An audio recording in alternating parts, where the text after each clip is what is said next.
भारतीय संविधान का 106वां संविधान संशोधन अधिनियम यानी कि आपका नारी शक्ति वंदन विधेयक जो था 128वां, जिसमें कि जो आपकी लोकसभा सीटें हैं या फिर राज्य विधानसभा हैं और राष्ट्रीय राजधानी क्षेत्र दिल्ली, पुडुचेरी इत्यादि की जो विधानसभा सीटें हैं उनमें महिलाओं के लिए 33% रिजर्वेशन का प्रावधान किया गया था इस संशोधन के माध्यम से। लेकिन संशोधन तो हो गया था संविधान के अंतर्गत, लेकिन लागू कब होगा ये क्या था कि जब 2026 वाला जो सेंसस जनगणना हो रही है ये कंप्लीट हो जाएगी, उसके पश्चात इसको लागू किया जाएगा। लेकिन यहाँ पर फिलहाल अब इसको पहले ही लागू किया जा रहा है क्योंकि अब जो हमारे इलेक्शन होंगे 2029 में होंगे, उसके पश्चात 2034 में होंगे। अब यहाँ पर मेन मसला जो ये निकल कर के आ रहा है कि भाई अगर ये वाली जो जनगणना हो रही है, अगर इस जनगणना के अकॉर्डिंग परिसीमन किया जाएगा, मतलब उसके अकॉर्डिंग 33% रिजर्वेशन की अगर बात की जाएगी, तो फिर 2029 वाले निर्वाचन जो होगा उसमें महिलाओं के इस जो संविधान संशोधन हुआ है उसको परिवर्तनीय लागू नहीं कराया जा सकता। इसको फिर कब लागू कराया जाएगा? 2034 में, जो कि एक बहुत लॉन्ग पीरियड हो जाएगा। लेकिन मोस्टली आप एक चीज़ जानते हैं कि जो आपका डेलिमिटेशन होता है, जो परिसीमन होता है, जिसके संबंध में भारतीय संविधान के आर्टिकल 82 में प्रावधान आपका किया गया है, वो नई जनगणना के बाद किया जाता है। फिलहाल जो भारत के अंदर जो फ्रीज हैं सीटें, वो 1971 के अंदर जो आपकी जनगणना हुई थी उसके अकॉर्डिंग 1976 में फ्रीज हो गई थी। परिसीमन किया गया था कब तक के? 2026 यानी कि 2026 तक के लिए। वैसे तो हर 10 साल दशक के बाद आपकी जनगणना होती, लेकिन 2021 में कोरोना होने की वजह से जनगणना नहीं हो पाई, अब यहाँ पर हो रही है। तो मेन बात फिर भाई ऐसा क्यों कर रहे हैं? तो फिर फिलहाल अगर देखा जाए तो लोकसभा की सीटें कितनी है? 543 है।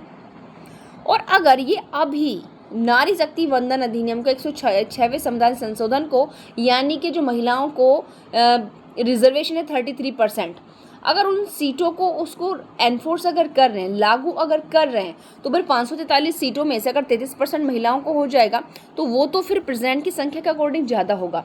और अभी आपका परिसीमन हुआ नहीं, जनगणना हुई नहीं है, तो फिर सीटें कैसे डिवाइड होंगी कि सेंसेक्स के अकॉर्डिंग यहाँ पर सीटें जो है डिवाइड की जाएंगी?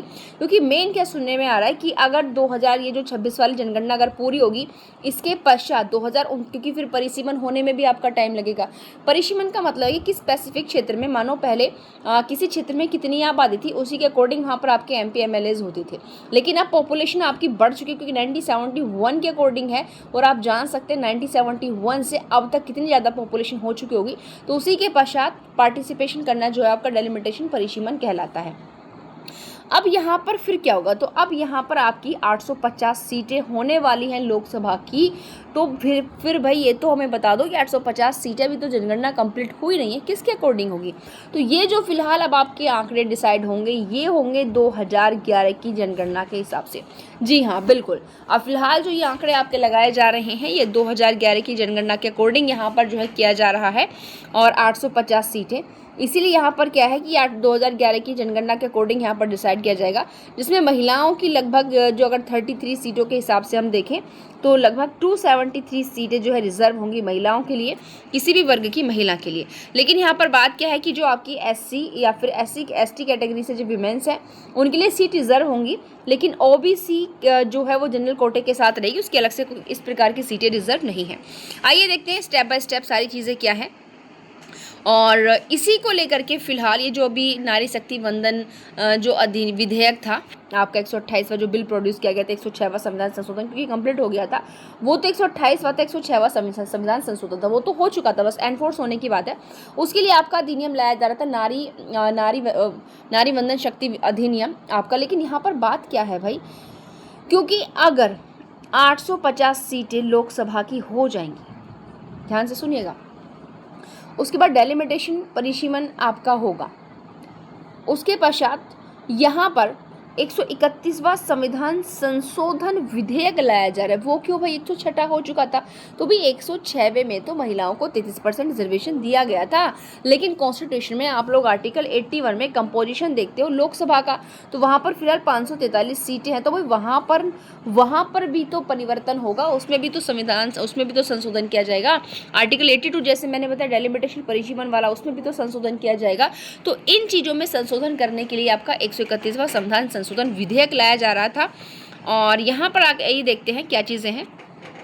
देश की संसद और राज्य की विधानसभाओं में महिलाओं को 33% रिजर्वेशन देने के लिए गवर्नमेंट ने जो है 2023 में नारी शक्ति वंदन अधिनियम पारित किया।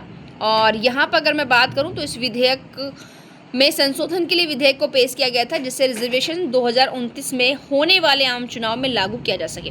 तो पहले जब 106वां संविधान संशोधन हुआ था उस समय क्या बात थी कि भाई 2026 के सेंसेक्स के बाद लागू किया जाएगा, तो मतलब 2034 में जो इलेक्शन होते हैं उनमें लागू होता। लेकिन फिलहाल अब ये यहाँ पर क्या कर रहे हैं कि 2029 में जो आपके आम चुनाव होंगे उनमें ही इनको लागू किया जाएगा, जिसके चलते आपका नारी शक्ति वंदन अधिनियम संविधान संशोधन विधेयक 2023 पेश किया। और यहाँ पर क्या क्या बदलाव किए गए, सबसे महत्वपूर्ण चीज़ें ये हैं, जैसे मैंने अभी आपको फैक्ट बताया, पहले 2026 होने वाली जनगणना के आधार पर इस अधिनियम को लागू होना था कि भाई 2026 में जो आपका जनगणना होगी, और होता भी अभी तक यही चीज़ें आई हैं। लेकिन अब क्या गया है, 2011 की जनगणना को यहाँ पर आधार बनाया जा रहा है। 850 सीटें लोकसभा की जा रही हैं। उसके बाद अगर मैं यहाँ पर देखूँ तो बाकी अलग अलग चीज़ें इन्होंने यहाँ पर रखी हैं। और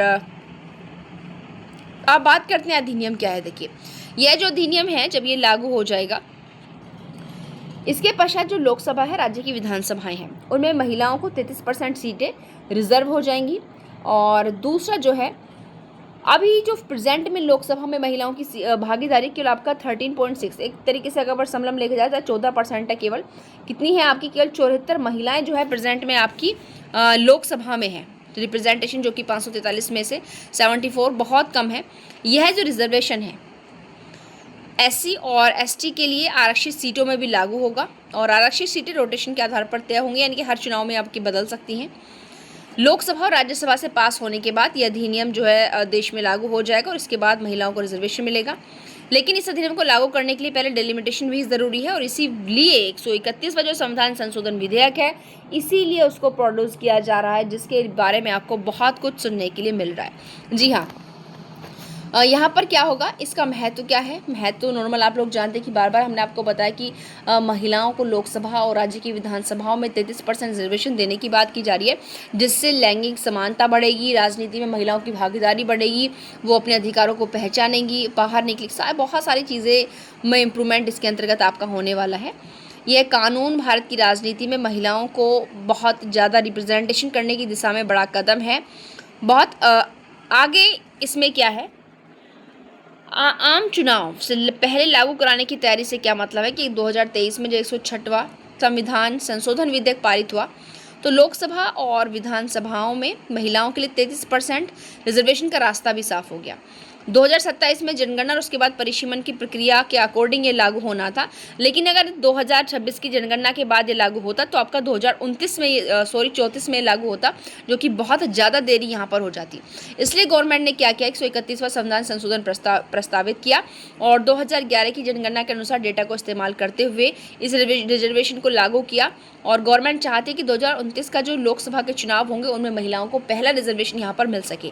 मेन फंडा केवल इतना है यहाँ पर 131वां संविधान संशोधन विधेयक लाने का कि भाई ये जो आपका 2029 में इलेक्शन होंगे, इनमें महिलाओं को 33% रिजर्वेशन मिल जाए। ठीक है, अब ये अलग बात है कि वो महिलाओं का प्रॉफिट देख रहे हैं, अपना देख रहे हैं, वो सारी चीज़ें अलग है, पॉलिटिक्स है, इसमें अंदर तक हमें नहीं जाना चाहिए। अब मेन बात यह है कि इसमें कौन कौन से संशोधन किए जा रहे हैं, याद रखिएगा। केंद्र शासित प्रदेश कानून संशोधन विधेयक, क्योंकि आपके 3 ऐसे यूनियन टेरिटरीज हैं जिनमें विधानसभाएं, जैसे आपका दिल्ली है, पुडुचेरी है और आपका जम्मू कश्मीर है। अब उन तीनों में जो विधानसभा सीटें हैं वो इंक्रीजमेंट होंगी, वहां पर महिलाओं का 33% रिजर्वेशन होगा। तो कॉन्स्टिट्यूशन में जहां जहां भी इनके बारे में प्रोविजन है वहां पर संशोधन किया जाएगा। तो एक तो संशोधन है आपका केंद्र शासित प्रदेश कानून संशोधन विधेयक 2026।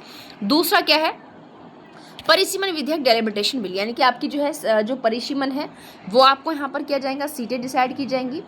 उसके अलावा आपका जो यहाँ पर है विधेयक 16 से 18 अप्रैल को संसद के विशेष सत्र में लागू हो जाते हैं। 2023 में पारित हो चुके नारी शक्ति वंदन अधिनियम को अगला जो आम चुनाव होगा 2029 में, उसमें लागू करने का रास्ता साफ यहाँ पर हो जाएगा।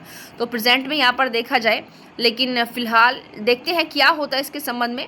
क्या ये वास्तव में 2011 के आंकड़ों के अकॉर्डिंग, अभी तो केवल विधेयक ही प्रस्तुत किया गया है पूरी तरीके से 131वां, ठीक है।